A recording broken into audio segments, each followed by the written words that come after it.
Philip Schneider. I spent 17 years in black budget programs, government geologist, as engineer, structural engineer with aerospace applications, self-taught metallurgist, became kind of famous in my own right. I basically would have a set of notes here, but they're unavailable in all this melee. Up here I have different artifacts explaining some of them are alien metals that have been produced both on this planet and the confines of outer space that are now used in all stealth aircraft. All stealth aircraft, for instance, all black jets, what you're seeing of black helicopters and the like, the skins and the coatings and the residues that are used predominantly in the aircraft themselves, in the airframes and the rotor blades and the fans, and in some cases in submarines, special titanium hulls, in the Phoenix class submarines now. All this has come from alien technology. 1947 is what the public has been told. Something crashed in the backyard in New Mexico, a place called Roswell, New Mexico. Unfortunately, that's what the public's been told. The military's known about the alien question for the better part of 70 years, and they first saw their glimpse of what was going on as early as 1909 in the American Southwest. Now, Army cavalry evidently were chasing some bandits, and they entered this cave. They were holed up in a cave, and what they found in there was flying discs and little gray guys and all kinds of weird things, and they didn't know how to explain that, and they wrote them down as best they could, and it's been in secret archives ever since. That's up down by the Truth or Consequences area of New Mexico. Well, the alien thing is more than just what I'd call a non-visible threat. We on the surface, first of all information dealing with alien or alien reproduced technology or alien reproduced vehicles or any other kinds of things well hidden from the American public. Our black budget, for instance, garners $1.023 trillion every 2 years. It's over $500 billion a year. Right now, there are 131 active deep underground military bases in the United States. There's 1,477 of them worldwide. Each one has an average cost of $17 to $19 billion. Each one is built in the site. It used to be it'd take a year to 2 years to build each one, and now they're capable of building a couple of them a year with sophisticated methods. My colleague Al Bielek has actually been on some of the high-speed railways, the magneto-leviton trains that connect all the deep underground military bases within the United States. He's been on a Mach 2 train and floats off of a single rail at 3/4 of an inch off the rail, and is what you'd call high-tech. We have nothing like this on the surface. The public basically has been totally lied to. We're considered stupid or even moronic in some cases. It's got to stop. If we're going to gain our country back, we must, and I repeat, must instill in our public officials, anybody that goes and does public service, they must tell us the truth. If they cannot do this, then they must be impeached, or they must be removed from office. If this cannot occur, if the truth cannot totally come out, there are reasons for secrecy, for instance, but if the truth cannot totally come out, what's the use in us having anything called freedom? Okay, now I have pictures here that I'm going to show you during the break in artifacts, and I ask you to kind of look at them but not handle them.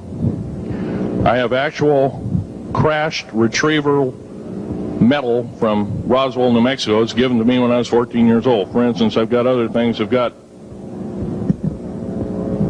pieces This piece of titanium, a special titanium alloy made for everything from the original SR-71 Blackberry, that's old hat now, F-117A is their old hat now. They're making a whole new class of hypersonic above Mach 5 aircraft that employ extremely modern charged particle beam weapons. They don't even use lasers anymore. Computer enhanced imaging radar, although it's used in helicopters for public surveillance, computer enhanced imaging radar, and in satellite technology. The brand new kid on the block is a kind of infrared technology where a satellite 150,000 miles out in a geosynchronous orbit, or not quite geosynchronous orbit, but these spy satellites can literally look in and see a dime on the floor, say on your kitchen floor. They have a resolution factor of 99.999961. This particular piece of metal, I'm going to drop it on the floor here, it'll kind of ring like a bell. You can't break it. Withstand temperatures in excess of 7,500 degrees Fahrenheit. It has niobium in it. It also has mironite in it, element 123. Yeah, please do. It's in a non-crystalline form. This is just kind of a dripping out of the main crucible. Here's a crystalline example. It's in the scalenohedral crystalline form. We got this from the large grays technology. This is grown in the confines of outer space, which has not quite a super vacuum, but by the way, this is capable of withstanding temperatures in excess of 10,000 degrees Fahrenheit. It's great for certain parts of aircraft. This kind of material I work with on a daily basis. Up here we have a transparency of Groom Lake.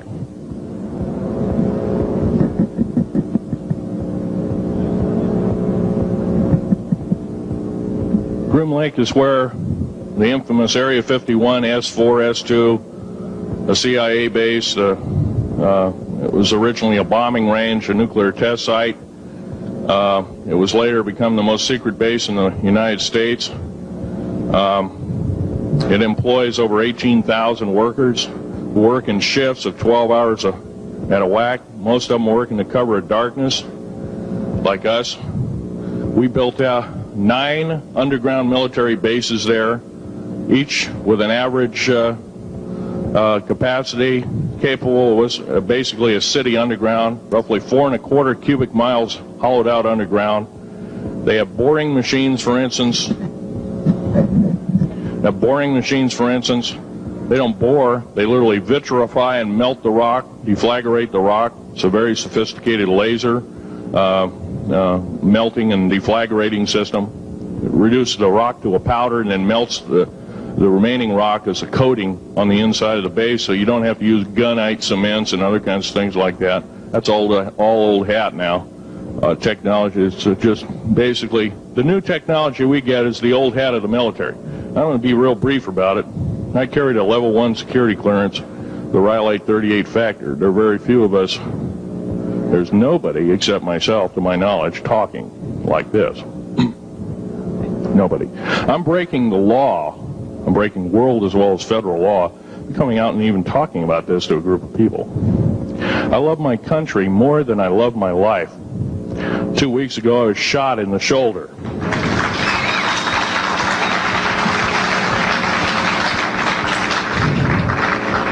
I don't want to gore you women out, but I was shot in the shoulder up here. I recently have become friends of a retired FBI agent who took me under the wing. He says, I've never seen a person braver than you. And I said, well, there's more coming. Our patriot movement in these United States is going to pick up the ball, and we are going to kick the parasites out.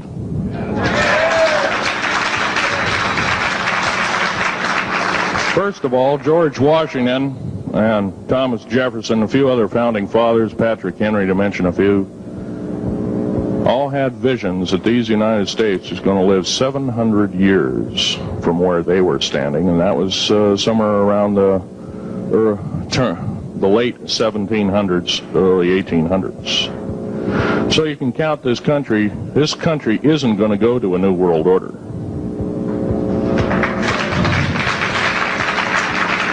I believe firmly in constitutional law.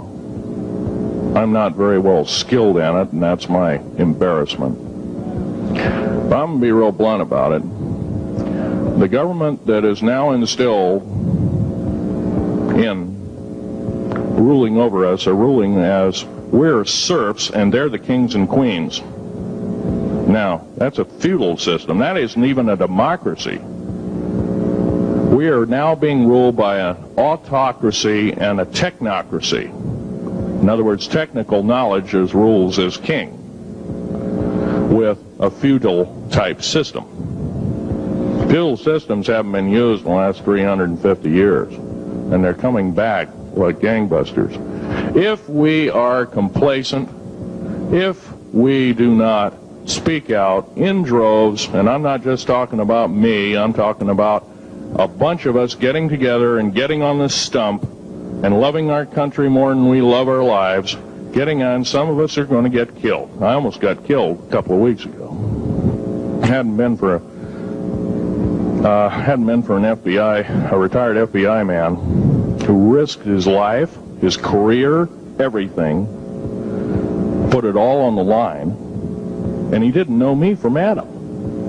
A week prior to that, he listened to one of my tapes I gave up in Post Falls, Idaho, and I'm going to be very blunt about. He said that we need a lot more of you, but unfortunately we're not getting anybody. Well, I'm not the best speaker in the world, but I'm trying to relay to you that we need to get out and seriously get the message out. These shows are great.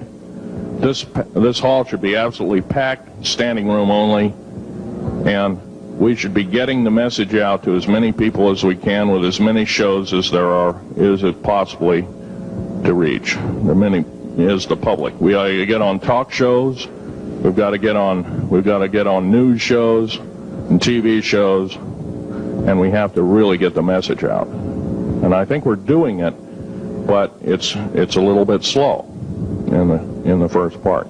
That's just that part of what I want to say. In working with the black projects, I was very loyal. I was picked because I was very strong mentally.